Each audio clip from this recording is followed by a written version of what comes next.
One of the most interesting lessons from the Matrix movies, because I talk about the Matrix a lot, there's all the obvious ones everyone talks about, but in the second Matrix movie, when he gets to the end and he speaks to the guy in the white suit, I don't know if you guys know what I'm talking about. And the guy in the white suit is very, very clear and punctual and compendious English. Very interesting. I like the way he talks because he uses very, very advanced language. And he's explaining that, Neo, you're not special. You think you're going to destroy the Matrix, but you're not. The reason you exist is we allow anomalies. And the reason we allow people like you to exist is because if everyone stuck inside the Matrix saw no hope whatsoever and saw that nobody could ever escape, then the Matrix would collapse. If the Matrix didn't allow anybody to become rich and successful ever, then the Matrix would collapse. You have to believe, you know what? If I do what I'm supposed to do long enough, I might be able to end up like that guy. So that's why they allow the anomalies. The point I'm trying to make is the Matrix, as difficult and as crushing and soul destroying as it is, they have deliberately left gaps for the people who are prepared to escape. They leave holes. It's the art of war. They say never give your enemy no way to retreat. It's the same thing. They've left holes in the Matrix for the people who are truly pissed off living inside of slavery to jump out of. Because if they keep us trapped in there, we're going to cause them more problems than if we just fucking leave. If you have men like us, broke, can't pay our bills, and there's millions of us, that's a revolution. They don't need that shit. Give him some money. This guy's too damn determined. This motherfucker's too brave. Let him have some money and some pussy. This guy, Mr. Subdued, yeah, he can keep you in slave. This guy, no, he's got fire inside of him. He needs to escape. So they've left an escape hole. There's an escape hatch for anybody who truly deserves it. The Matrix, as soul crushing as it is designed in a way that anybody who would be a problem broke can escape. You can escape. You can be anything you want to be. It truly, I'm an example of it. I come from absolutely fucking zero financially to hundreds of millions of dollars. And if I wasn't this way, if I didn't have this lifestyle, I've said this to Tristan endless times, I don't know what kind of person I'd be if I didn't have money to subdue the fire inside of me. Because if I couldn't just do dumb shit all the time, or I couldn't do anything I wanted all the time, and I was some wagey at the ripe old age at 36, watching the news and all the bullshit they're doing to fucking people and me, and I was sitting there like a jackass, absorbing it all, knowing I had no voice and no power, it's get rich or go die trying. I'm going to end up doing something bad. I just couldn't take it. So there certainly there are ways to escape. And that's when we're sitting here talking about people who want to make money and become whoever they want to be. It's very doable. The Matrix, as crushing as it is, if you're genuinely an exceptional individual and you're genuinely motivated, they're not going to stop you from becoming who you want to be. They're interested in the masses. They can let the odd fish escape as long as they keep the fish school going where it needs to go. So you have to look in the mirror and decide who you really fucking are.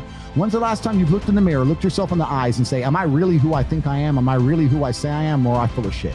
Am I repeating the shit I hear on YouTube and the things I hear in the rap movies? Am I really that guy? Am I really a gangster? If he really pointed a gun in my face, am I really going to tell him to get fucked? Am I really a tough guy? What have I been through? How many times have I actually tested myself? Am I actually about it? You need to look in the mirror and understand who you truly are. Because if you're truly the man you think you are, you're going to become that guy. I say all the time about the best thing about being a man is you can build yourself to be whoever you want to be.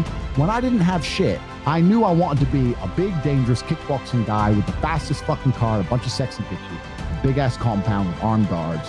I knew what I wanted, and here it is. My intention is to truthfully, and I say this in a religious sense, but it's not a particular religion, it's just a religious sense. I want to live true to God. And by living true to God, it has to live true to my ideals and what I believe is the best for the world and what I believe is best for men as a whole. And I also want to try and create a world which reflects that. And my intention is much beyond a YouTube channel. I don't give a fuck if I lose a YouTube channel. I don't care which platform I'm on. I want to know what I'm saying is true to how I've lived, and that if people emulate it, they're going to genuinely end up with a better life. People, when I got banned, said, well, we don't want people to end up like Tate. And I said, why? I have no criminal record, no criminal convictions, successful, hundreds of millions of dollars, dedicated. Like, what would be so bad if men ended up a version of me? Like, what am I going to do to the world? Like, so, and I also think this ties back to something earlier you said about China. Do you know what I don't know if you heard the statistic. They asked Chinese children what they want to be when they grow up. And they asked Western American children what they want to be when they grow up. The most popular answer in China was astronaut and engineer. The most popular answer in America, YouTube. Doesn't that say so much about the mentality of the youth? Yep. Right?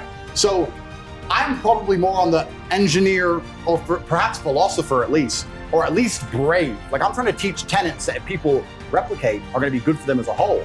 China, we have engineer astronaut. Logan, entertainer. He doesn't care if he has to make a fool of himself. He doesn't care if it's a stupid costume. He doesn't care if to be a clown. Anything to get, because he's selfish. So I think that you're right, we're solving for completely different things. I know I'm a net positive to the world. He's a very selfish individual. And I think if people try and replicate me, it's better for the world. I think if people try and replicate Logan Paul, well, let me be a clown. Let me just try and make jokes and wear stupid suits. Let me mock the dead, mock people who commit suicide. And then let me just say anything I'm told to have a YouTube channel. I don't think that's good for people. I think that's actually detriment. So I see him as a detriment. I see me as a positive. And without being too airy-fairy and being, given a bunch of answers that people don't want to hear. When you talk about rich and money, etc., I'm telling you, money is super duper important, and we discuss it all the time. And I tell people, there's no excuse to be broke, because when you're broke, you're a slave, and they're going to hold it against you. You're never going to have any free will or the ability to talk or do what you want, etc., etc., etc. However, health is first, man. If you're waking up and both your arms work, both your legs work, you're already to a degree a millionaire. I saw something on the internet, and it was it's a bit of a lame way to say it, but it's true. It said, would you give up each of your eyes for $5 million?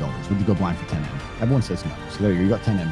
So life's good to begin with, but truly it's about relationships. I think one of the best things for me about having money kind of fits back into what we were saying earlier, is that I have the ability to cultivate relationships. I can say to my boy, oh, where are you? I'm coming. Fuck it. I'll take 2-3 weeks off. Let's go do something. It's the relationships that make it beautiful. Not just with men and with your boys and with your team, but also with women. That's the true joy of life. We are social animals, and that's one of the best things about money. When I got really rich, the first thing that shocked me, when I had so much money that money had zero value, to the point where it doesn't matter what I do, the balance looks the same every time I put it into the ATM. So it's all basically free. I realized there's nothing to fucking buy. There's nothing to buy. I have 28 cars. Did that not just show boredom? Like, there's nothing to buy. You buy a few cars, you buy some diamond watches, you buy a few suits. That's it. Then you end up buying investments to try and get more money, because it's just like, well, I'm going to get more now, but it's just a game, but there's nothing to buy. You have the best thing about money is cultivating relationships. That's where true wealth comes from. I had someone tell me I was the richest man on the planet, and I was like, that's where I first started saying I was a trillionaire, running my mouth, And they weren't saying that because of how much money I had. They're saying that because of the brotherhoods I have around me, because I have people I can truly count on, because of the women who adore me, the true love I get to experience, the fact I'm never lonely. That's where the wealth is. That's where all the wealth is. And if I had to choose between keeping my same friends and my same women, my same circle, or the money, it wouldn't even be for a fucking fraction of a second. Like, take the money, get fucked. That's it. It's simple. If you don't believe in anything traditionalistic, you don't believe in anything religious, you don't believe in even winning and losing, your mind is completely empty and ready for their programming. And they'll convince you of anything they need to convince you of. Whether it's to be afraid of the common cold, or whether to believe that a man is a woman, or to believe any of the things they decide that you now need to believe to make you a better slave. The people who are in charge of the world have no interest in your actual personal sovereignty and your personal happiness. They want you to do what they need you to do. The same way a farmer wants his sheep. He wants his sheep alive. He doesn't want them to die, but he wants them to do what they're supposed to do. He doesn't want sheep who start going fucking off track. That's no good for the farmer. So you have to sit there and understand that they're trying to destroy even the basic things of competition. They're trying to destroy absolutely everything. Everything is under assault. Absolutely everything. And you can create and curate a life and create an ecosystem and create, almost to a degree, an echo chamber where it's very difficult for the slave world programming to affect you. If the slave world, the clown world and the slave mind, if they come along and try and convince me of X, and I walk into this room and try and tell you what they've told me, there's gonna be a lot of people saying, Andrew, come on, Jim, you know better than that. So you can create a reality which makes you very, very difficult to program. And that's your job. I say this all the time. I sit to people and I say, you're the sum of the 5 people you spend the most time with. And they go, yeah. Then why the fuck you hang around with that dude? He's a dork. You know the first part's true, but by extension, you won't stop hanging around with nerds. So to know the first one and not to rectify the second point makes you an idiot at best. You have to do better than that.